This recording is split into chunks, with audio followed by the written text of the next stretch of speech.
Once upon a time, there was a cage. It was forged from all the materials that made it tough to be broken.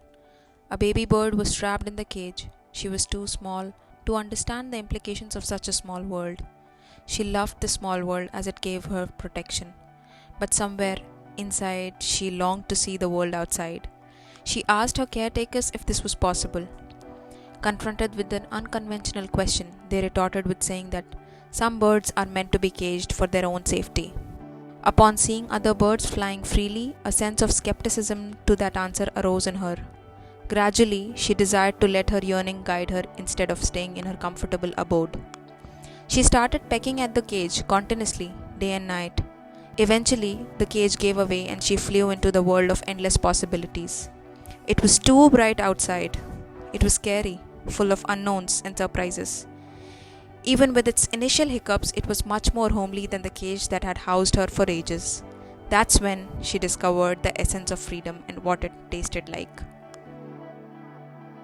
Sometimes I feel that the bird represents me. I was born in an Orthodox Muslim family. As the only child at that time, I was expected to choose a profession that kept me close to home. The pursuit of studying in a male dominated engineering industry was a distant dream, let alone a higher education in science. I was always confused about the lopsided bias towards me as compared to my male relatives. Even if it meant going against my community's mindset, I kept pecking at the cage to set out a career in what I believed in. My dream career, a career in design that gives me the freedom I've always yearned for. To me, the design was never merely about aesthetics. It is a form of expression that needs to be exercised wisely. The best designs are those that dissolve into our behavior. Every object expresses its own design story. Its exploration only leads to spellbinding discoveries. Having chosen the path less taken, I realized that the true beauty lies in simplicity. The more accessible and discoverable the destination becomes, the more people who can appreciate its beauty.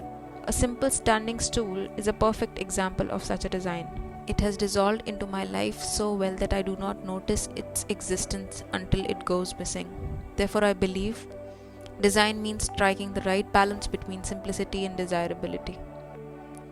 Every day, dealing with life as it comes in every design project I do, whenever I fail, I realize that's what design is all about.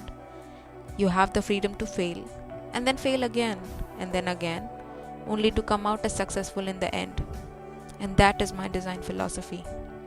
The freedom to juggle between failing and trying, iterating, failing, iterating again, failing again. I hope someday that I achieve heights greater than I have always wished to achieve. I hope that I find the sky as blue as the bird sees. I hope that I become the designer that I've always wanted to be.